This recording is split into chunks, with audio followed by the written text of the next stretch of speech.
It's my pleasure today to introduce you to our president, Keith Luk, president of ISSLS 2016 to 2017.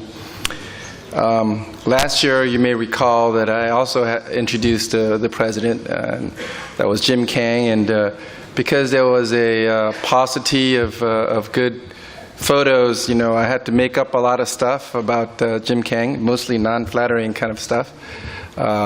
But for Keith, he's been very forthcoming, and we've gotten some good information. So everything I say here is going to be true, but maybe mostly true. Okay, so Keith was born into a middle-class family. His dad was a civil engineer, his mother was a teacher, and he had 4 sisters. And you'll see that this, him being surrounded by female family members is a trend that's continued throughout his life. He was very precocious. You can see him starting to lecture at this tender age. He was very hardworking. This is actually a picture of him, not some other, Google photo that I cooked up the last time. He was very good student. And his mother, who was also a teacher, started him earlier in school than the other kids, and in fact made him go to 2 different schools every day so that he could improve his English as well as to get his regular schooling in. He showed leadership. He joined Scout. There he is. You'll see this face often in the future. Then in 1972 to 1977, he went to Hong Kong University Medical School. He claimed that he was a bookworm, but actually I think he was having great ambitions to greatness in all things at that time. And greatness in his personal life was achieved when he met his future wife in medical school, Catherine Ahoy, and they got married in 1979. And he has 2 lovely daughters, as you see, surrounded by family members who are women. They travel globally. Keith enjoys scuba diving, badminton, and golf. I love this picture of Keith because just look at that beautiful follow-through on the golf swing. Great, greatness right there. But his golf score, maybe not so great. So he's achieved greatness in his professional life as well. He did his residency in the Department of Orthopedic Surgery in Hong Kong University, which is renowned for the Hong Kong procedure. A very innovative procedure at the time was anterior surgery to treat tuberculosis, pioneered by Dr. Hodson, who was the head of the department at the time. Then Keith was trained by Dr. Arthur Yao and John Leung. And those of you who know him know that Keith went on to succeed these gentlemen to be the head of the department. In 1984, he did a spine fellowship with Professor George Bentley, a 6-month spine fellowship in University of London, the Royal National Orthopaedic Hospital. But Keith was ever ambitious. He goes to school, 2 different schools at the same time, and decided to do a hand fellowship to continue on his dedication and hard work. And he worked at the Princess Margaret Rose Orthopedic Hospital with Doug Lamb. You can see him here at dinner with his mentor.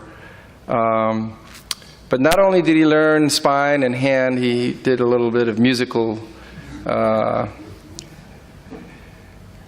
So he practiced both hand surgery, microvascular surgery, and spinal surgery, both, but he eventually decided to focus in on spinal surgery, and he visited many spine gurus and focused his attention on pediatric deformity surgery.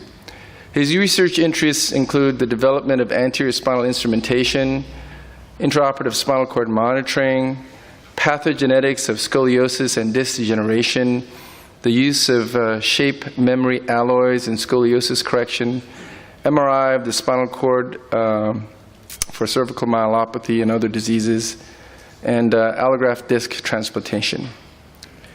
So as is my habit when I'm preparing for these kinds of presentations, I also Googled the individual, and I found this picture of Keith, the world's first vertebra transplant, Keith Luk. I got his CV, and I thought I'd get one, file like usual, but I got a folder, actually. And I don't know if you can see this, but his CV is divided up into 12 different sections, because it was just too big for one file. So I'll summarize his CV. He has over 200 publications in peer-reviewed journals.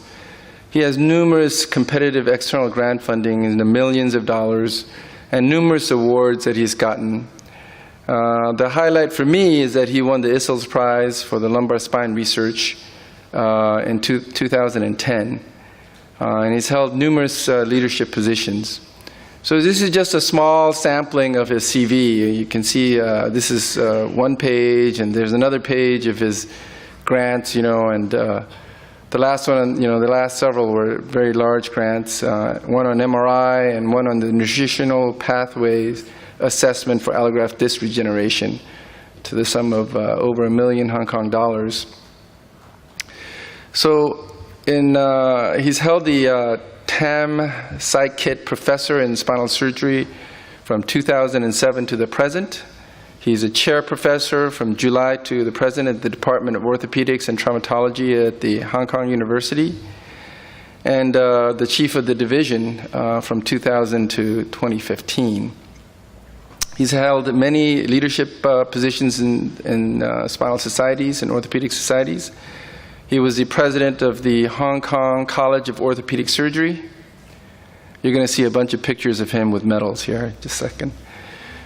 He was the president of CICOT, the Société Internationale de Surgerie Orthopédique et de Traumatologie. Really bad French, sorry.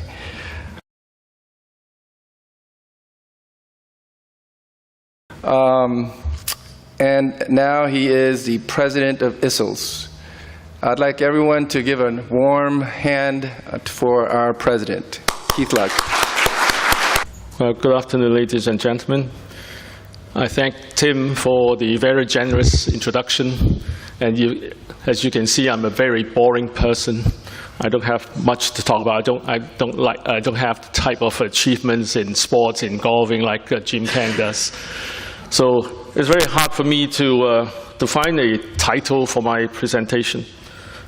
So what I've decided to do is to share some of a piece of research work that I have been conducting for the last 25 years, and how it relates to this society and how this society has helped me throughout these 25 years. I suppose many of you will have visited Hong Kong, and in case you haven't, you must come.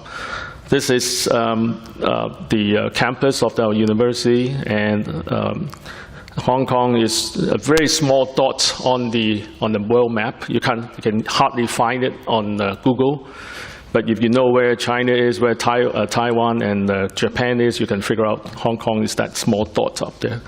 So, and then this is a Hong Kong island. This is the airport island, and you can take an express train from the airport into the city center in exactly 28 minutes. So it's very, very convenient. And sorry, where was it? Okay. And as I said, this is our medical school and our teaching hospital on the top of the hill. We actually command a very nice view of the ocean, the South China Sea, from our hospital.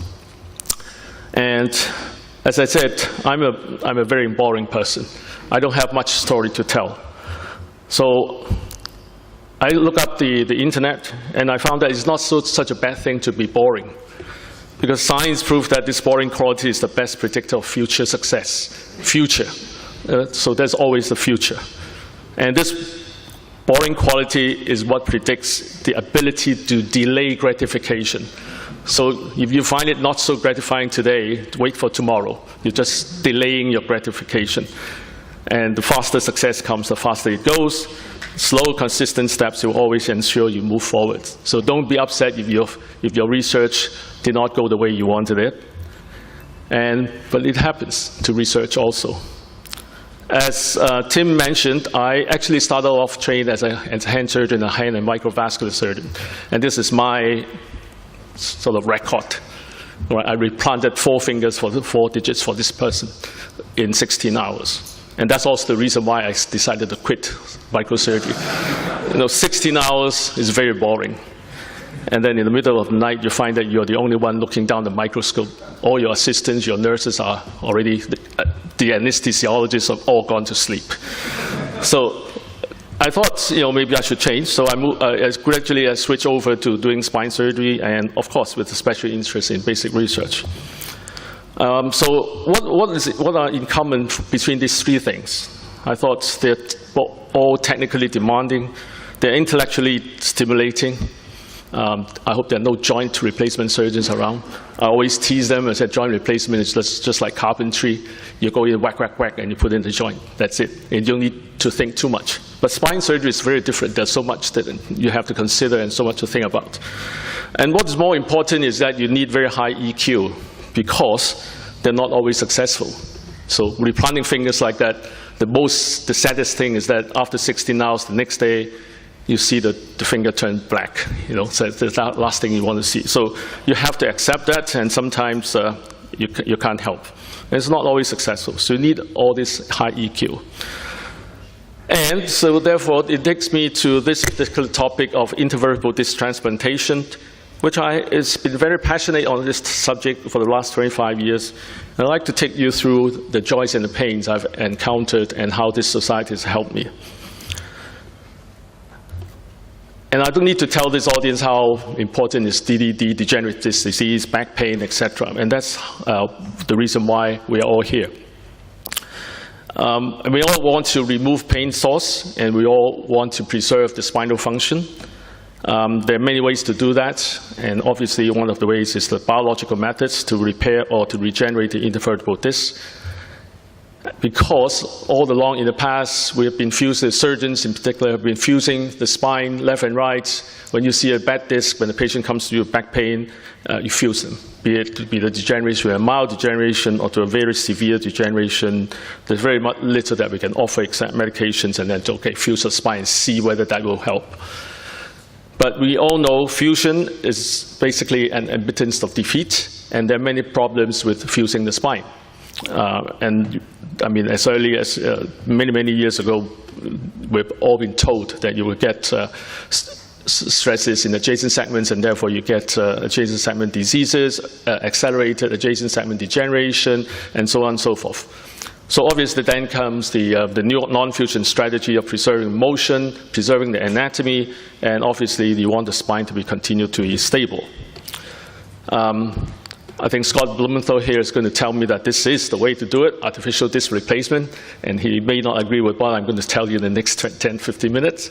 But then if you look back into the history of artificial disc replacement, there's so many designs that has been described in the literature. Now, when you see like 100 different designs of this artificial disc replacement, it just tells you one thing: none of them are good enough. If they're so good, then you won't need a second design or a different design. Of course, you can say you're trying to improve it every day. So what we know, this arthroplasty is as good as spinal fusion, though it may not be superior to. So you meet most of the literatures, this is a very modest conclusion that most people would say. And what we do not know is that does arthroplasty reduce adjacent segment disease and actually leads to better functional results or reduced rate of adjacent segment surgery or revision surgery. So the other direction, obviously, is what we're here for, biological repairs. We talk about these regenerations, or how to put various things into the disc and help it regenerate or repair. So we put in growth factors, cytokines, scaffolds, different combinations into the nucleus mostly, and hope that the disc will sort of regenerate and recover.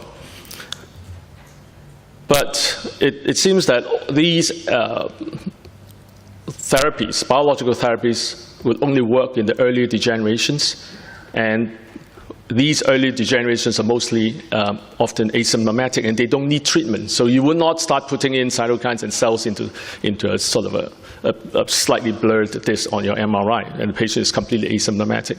But when they become so advanced, the degeneration becomes symptomatic, then most of these so-called biological therapies do not necessarily work very well.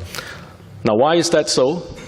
I think because when you put cells and growth factors, biomaterials, etc., into a good disc with good supply of water, electricity, gas, etc., and you ask these young guys, hey, come build up this house. Of course they can, because they have all the raw ingredients and nutrition to do that. But in a very advanced disc degeneration, you have a rundown house completely deserted for 20, 30 years, no water supply, no electricity, and you send in a bunch of young guys in there and say, rebuild this house. But there's nothing for him to work with. So my thought is, how does the cell growth factors biomaterial work if you inject these into the cell, into the discs? So we thought of another way of doing it. Instead of asking these guys to build a new house or from a totally run-down house, why don't we give them a new scaffold first? Now, the disc is not a single tissue organ, it's a single tissue thing. It's an organ. You've got different things like bone, cartilage, annulus, nucleus, cells, different cell types, etc. So it is an organ, right? So I was thinking, why can't we get them a whole new intervertebral disc, like a new scaffold? And then you wait for the scaffold to revascularize, and then that's the right time you reconnect the electricity, reconnect the water supply, etc. Then you send in these young guys and ask them to do a miracle. So that came the idea of doing a total disc replacement. And what we wanted to do subsequently was to start a series of experiments starting in 1990 when Dr. Ran was a fellow in Hong Kong. He's in the audience. So after he returned to China, we said, okay, let's start this venture of going through this model of disc transplantation. And we operated on monkeys, a bipedal animal model, which was only available in China in those days. So I could not have done it in Hong Kong without the help of Professor Ran. So we did a series of monkey studies on autografting, fresh allografting, fresh frozen allografting, eventually taking it on to a very controlled clinical trial. And then when I was cooking up this idea, I hear that somebody presented something very, very similar in the ISSLS meeting. That was Dr. Henley's group at Henley's group in 1993. So what they did was they switched two discs in the same dog model, in the same dog. But we actually thought about this, but we couldn't do this because we don't have blood transfusion for the monkeys. They have rhesus cell types that you have to match. So we could not do transfusions, and if you osteotomize the spine at one segment is already bad enough. You osteotomize the same spine at two parts. It bleeds so much that the animal would die before you could do anything. Right? So we couldn't do that, but actually, compared with what they did, you can see from the picture here that Ed Henley's group actually put a circular wire around that disc. So it immobilizes the disc, and we know that immobilization for the disc is not a good thing to do. So we thought this model is actually not so good.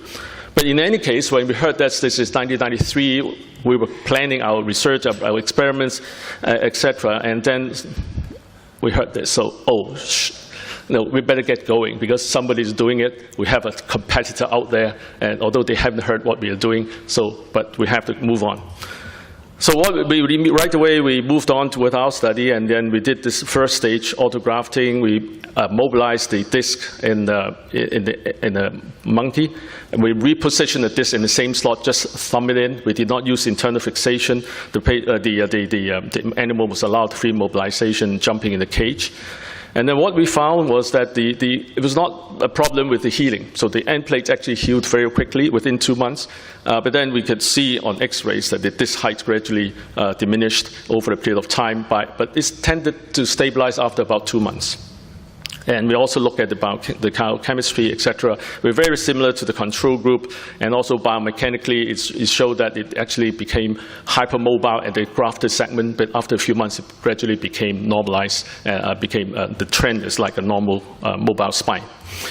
So this part, we came back in 1994. Right away, we presented it. I presented it in the ISSLS meeting in Seattle in 1994, and subsequently had this part published in Clinical Orthopedics. So we thought, okay, we are taking a lead now. I did not hear anything from Professor Henley's group, so we are taking a lead. We're ahead of them. So it was exciting. And then this is the anticlimax. We move on to the second stage, and we encounter kind of disaster. In the second stage, we did this fresh disc allografting. We operated on 2 monkeys this time. We switched the disc from one monkey to the other, but it was a disaster in that, because even the 2 monkeys are the same size, same age, same weight, the spines are of different sizes. So when we switched the 2 discs, there's a major size mismatch, and all these grafts fell off, either subluxed or dislocated. But we learned it through a bitter lesson that appropriate size matching and press-fit fixations are essential to ensure successful transplantation.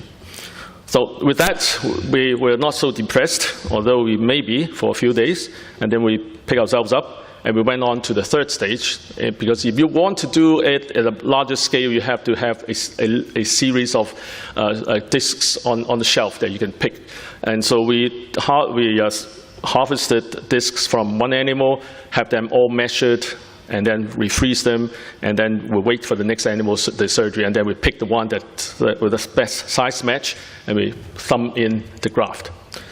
So obviously this is an allograft, so you would be worried about immunogenicity, inflammatory reactions, etc. So we pay more attention to that in this third stage experiment. But we try to clean up the red cells inside the end plates and so on. And we take only a very thin slice of bone with the disc. So the amount of antigenicity we transfer is actually very minimal, because the disc itself is not antigenic, right? So we did not find inflammatory reaction or rejection a major problem in the situation. It all settled within a few weeks. Now, with that information in the background, we started a very restricted trial in the human. Again, this was the work of Professor Ran, who's now also in the audience. And what we did was we harvested allografts from young victims of road traffic trauma. And this is how we prepared the discs. The intervertebral discs were shaped to a sort of a biconvex shape, and we thin out the bony end plate, and we have it stored with DMS, so freezing down to minus 196 degrees, and so on. So the surgery is like your conventional anterior discectomy after a complete clearance of the herniated disc, with the posterior longitudinal ligament also removed, and the allograft was thumbed in after thawing. So what we found was that obviously the neurological improvement is good because of decompression. You cannot attribute it to the graft. But then the neck pain was minimal at 5 to 6 years follow-up. And this is the example of the first surgery. You can see this was the pre-op. And the first graft, we purposely made it a little smaller so that we don't run the risk of punching it too far backwards to injure the spinal cord. And then of 3 months, post-op 1 year, post-op 3 years, you can see the end plates is healed, the disc space is a little narrowed. And then this was the MRI. You can see the smaller graft, and then this was a year post-op. At 6 years post-op, this is the same patient. You can see the amount of movement available at this transplanted segment. You will look at the space between the distance between the spinous processes. You will appreciate the actual movement there. And the disc height is not the best, but it's still there. Okay. So this result, this 5-year result, was published in the Lancet in 2007. Well, is that good so far? Yes, it looks pretty good up at 5 years. And then we had another pleasant surprise. What happened is that when we saw one of these cases that we put in an allograft, you see the graft was placed in such a bad position, we just thought, do we need to go back in and reposition it? But we decided not to, because the patient was relatively asymptomatic. At 6 months, at 5 years, it remodeled itself. So we thought this is something we did not expect. We didn't do a good job, but Mother Nature has looked after that for us. And this is a 5-year post-op MRI of that same case. So this remodeling must have responded to the anatomy, the loading, and the adjacent segment conditions in the recipient spine, the facet joints, etc., according to some kind of biological laws. So we thought the effect of remodeling could have a protective effect or on the kinematics of that particular segment. So we went back to our patients and we looked at this, the center of rotation of the segment after the transplantation. And we found that the red dot is where the COR was 2 months after surgery. This is where the normal COR should be. Okay, and then over the years, the COR gradually moved from the early post-op period towards the normal COR. Now, what that suggests to us is that this is remodeling itself to suit the natural environment of that particular neck. So the facet joints, the muscle power, the patient's activities, etc., all contributed to how that disc would remodel itself. And to further verify this, we went back to an animal model. This time, we purposely put the disc in a bad position. We put it left, right, and front, back, put it in different wrong positions. And they all ended up, gradually, it remodeled itself. The disc remodeled itself. We know that if you use an artificial disc, I think Scott will correct me if I'm wrong. Once you put in the artificial disc, the center of rotation is fixed because that is the internal property of that particular artificial implant. And once it's fixed, all the other surrounding tissues, joints will have to adjust to that artificial disc because you would not change, that COR will not change. Of course, some designs will allow the translation of the COR. But in this case, we found that the COR changed with time after the allograft transplantation, and remodeling plays a part in restoring the natural kinematics. It may have a protective effect on the facet joints compared to the artificial disc. So we thought, you know, is it better than the artificial disc in that sense? So how does it help the adjacent segment? So we went back into another animal model, and then this time we look at how the adjacent segment would behave at a follow-up of 12 months. So basically what we found that there's good mobility and morphology in the adjacent segment after disc allografting in the animal model after 12 months. This is in an animal model. So at that point, we have to stock take and recapitulate where should we go. We see that this is workable, and then we would like to know more information, but why is that the disc will degenerate, continue to degenerate? So we know that it's doable. It's got the ability of natural remodeling, and there's no evidence of adjacent segment degeneration in the animal model, not in the humans. Now, at that point, we thought, you know, is there something translatable, like what was discussed yesterday in the other symposium? So we tried to file a few patents, etc. And then when we searched the patent, another group has filed a patent in 2007, right after we published our work in 2007 in the Lancet. And this group hasn't done any research work whatsoever. They just filed the patent. I didn't know whether that's possible. You don't have to do any research work. You just file a patent. So when we asked our patent lawyer, said, somebody filed it yesterday. No, you're too late. Something like that. And then we were also invited by a tissue processing company in the United States to go and show them how this is done, how all the information that we have, and hoping that they will take it on to have that marketed. But then after a couple of visits, and they said, okay, we're not going ahead. So I felt exactly what was discussed yesterday by Rowley. They said, well, yes, you have enough science and evidence, but you don't have a commercial prospect, because you cannot sell human tissues, and it's not going to make money. So basically, you cannot compete with the artificial disc market, and it's not worth investing. Go away. So that's how it ended. But I like what Rowley said yesterday. Now I don't have a financial conflict. I'm not looking for a lot of big money from a patent, from something. I'm really relaxed now. I can do whatever I want. I can publish as soon as I find anything. I don't have to worry about all these things. So all that glitters is not gold. You know, these things doesn't go as like the way we all want it. So we go back to the laboratory and say, okay, what can I do more? You know, back to the drawing board, look at the unsolved problems. We'll take more, do more animal researches, and how to rescue the degeneration of the disc after transplantation. So why did this degenerate or did not survive as nicely as we wanted after transplantation? Was it the nutrient supply, or did we not put in the growth factors of the cells in time? So what happens after this harvesting is that the disc is devoid of all the nutrients, at least transiently, until it recanalizes or reconnects to the recipient site and get the nutrition again. And this period of loss of nutrient supply probably induced disc cell death and then initiated this degeneration from then on. So we look at how the nutrition is being reestablished and could it be reestablished. So we went on to look at the end plates in detail. We found that the end plates actually healed pretty well. The osteotomy site healed pretty well. But after about 6 months, the end plate starts to disintegrate. So the two main reasons we thought could be the cause of this.